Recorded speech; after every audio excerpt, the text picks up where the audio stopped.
Thank you, Derek. Welcome to the second day. As Derek said, I'm Eleni Maruli. I'm the head of market development in the market intelligence team at Ofcom. And to echo John Block's sentiments yesterday, this is my favorite conference as well. I think it's fantastically curated and thoroughly prepared, and even the fire alarm can't knock it off its course. So, although I am hoping we're not going to have that again today.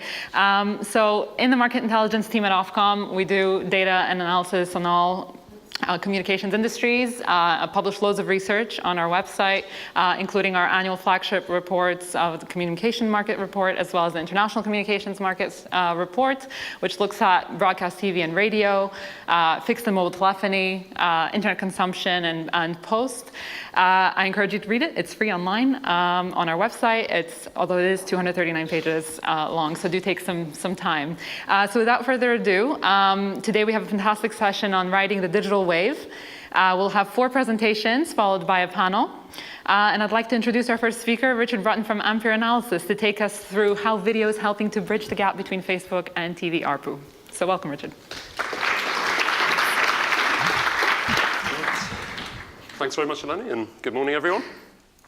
So I'm talking a little bit about how online is closing the gap and some of the, I suppose, underlying statistics illustrating how well online platforms are monetizing their audiences relative to perhaps more traditional media, inverted commas traditional, like TV. So first off, a couple of market statistics. So depending on which stats you use, online is marginally behind or marginally ahead of TV in terms of the annual turnover of the sector. But we're looking globally at about 200 billion for both media. So the TV market is making net just under $200 billion worldwide. The online advertising market, around about the same amount.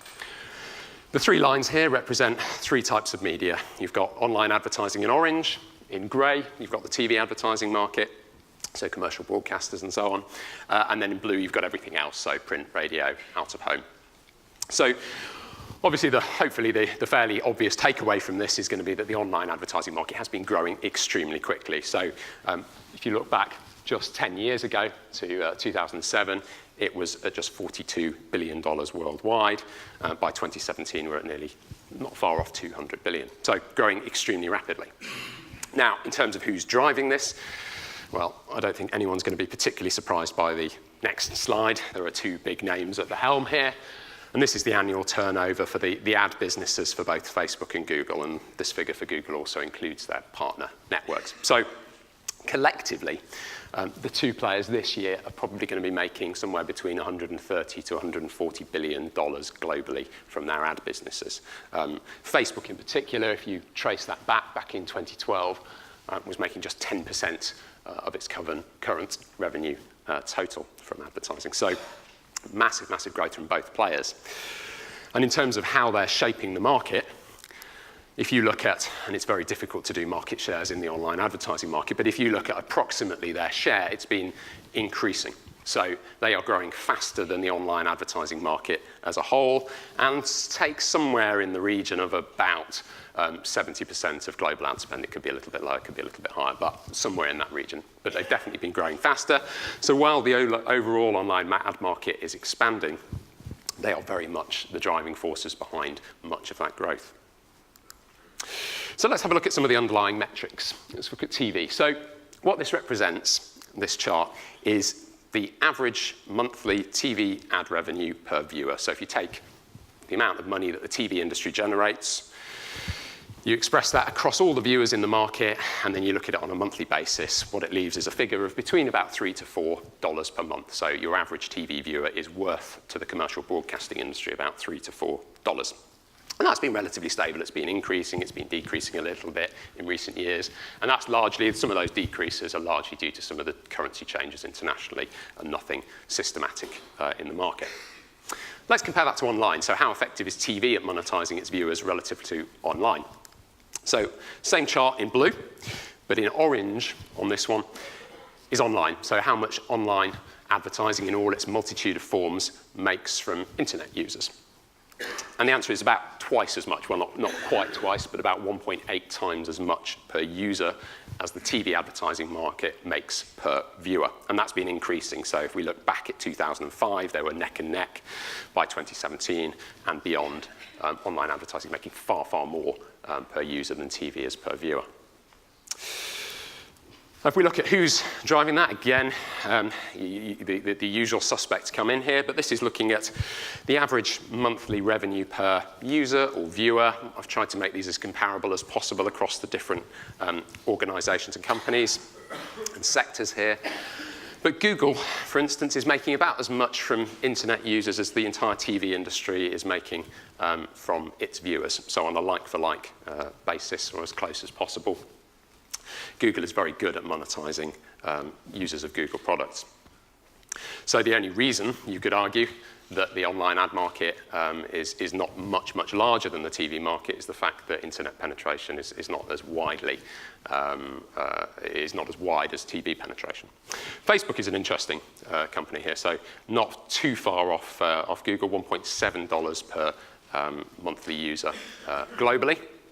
And that's been increasing pretty rapidly over the past few years. So if we look at, for instance, in North America, this is the average monthly revenue from Facebook users relative to TV viewers. So the average TV viewer is worth about $19 per month in terms of ad revenue in North America.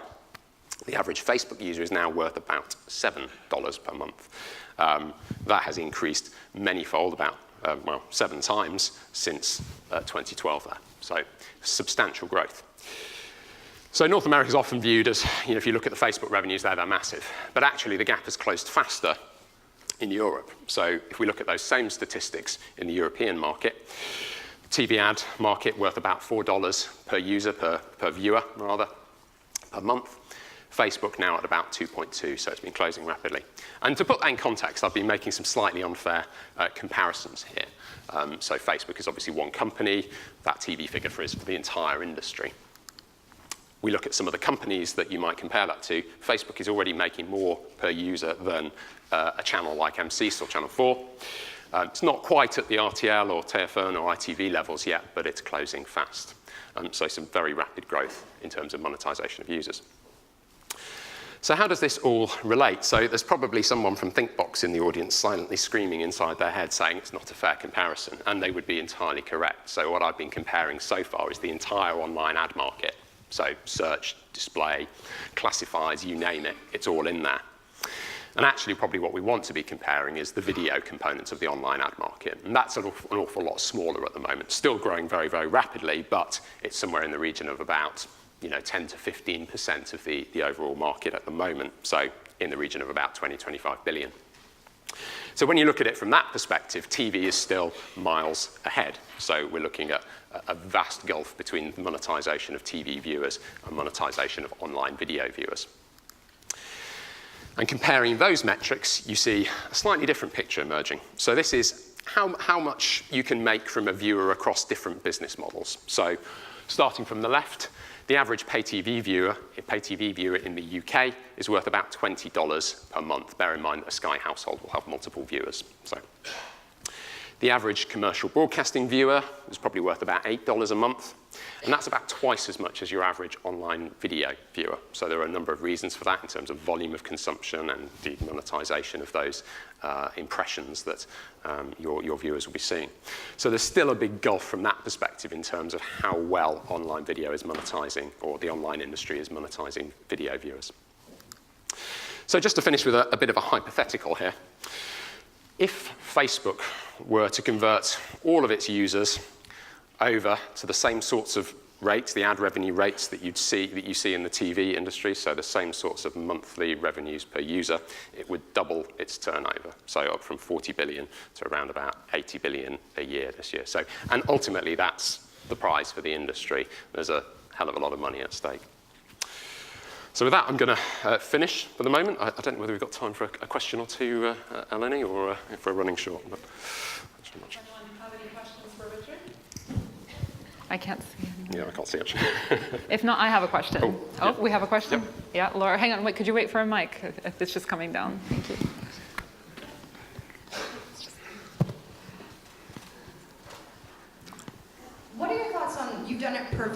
if Yes. you think of like average household sizes, who's Yeah. making more money at a household level?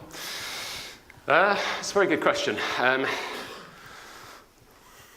I'd have to run the calculations on that one. So one of the factors is that a lot of the online advertising revenue is generated in more developed markets, unsurprisingly, which tend to have slightly smaller household bases. So yeah, it will have an impact. I'd have to run the numbers exactly. So if anyone wants those, just drop me a line and I can run them. Yeah. 1/3 of households or a single person household, they're still very, very valuable. Yeah, absolutely. To a TV audience. Yeah, and I would say they're probably more valuable, I suppose, if you think about the two different business models. You've got subscription and advertising. In that perspective, you've got effectively more households compared to your population for a subscription market, which ultimately makes pay or subscription VOD business models pretty attractive compared to an ad-funded business model as well.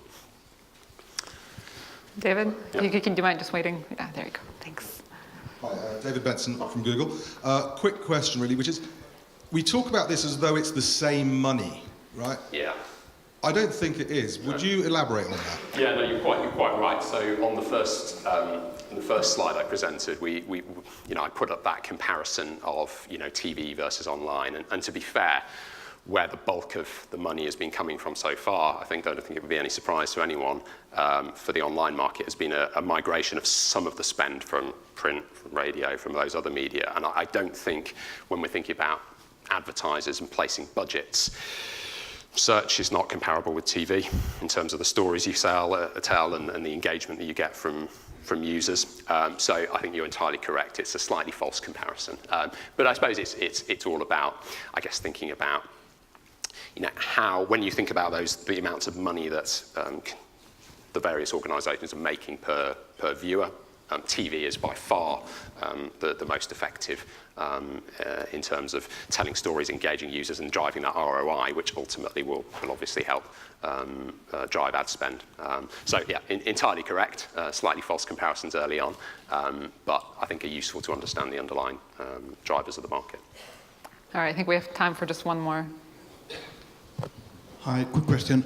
Looking forward... Can you just say who you are? Yeah, Sorry. Luis Borrell from Analysis Mason. Thank you. Looking forward, where will you put live TV streaming as it becomes mass market? Because it's like the broadcasters mainly content, but it may not use the broadcasting or TV metrics that traditionally we use.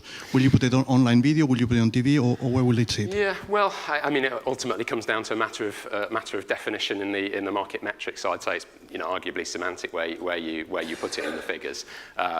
Technically, through delivery, it's going to be an online metric, and I suppose as we see increasingly broadcasters moving towards addressable solutions, you could argue that the mechanisms of ad sales will place it closer to that online metric than traditional TV, and I use that in heavily inverted commas. But I would say, honestly, it's really a semantic issue. Great. Thank you very much, Thank you very Richard. much.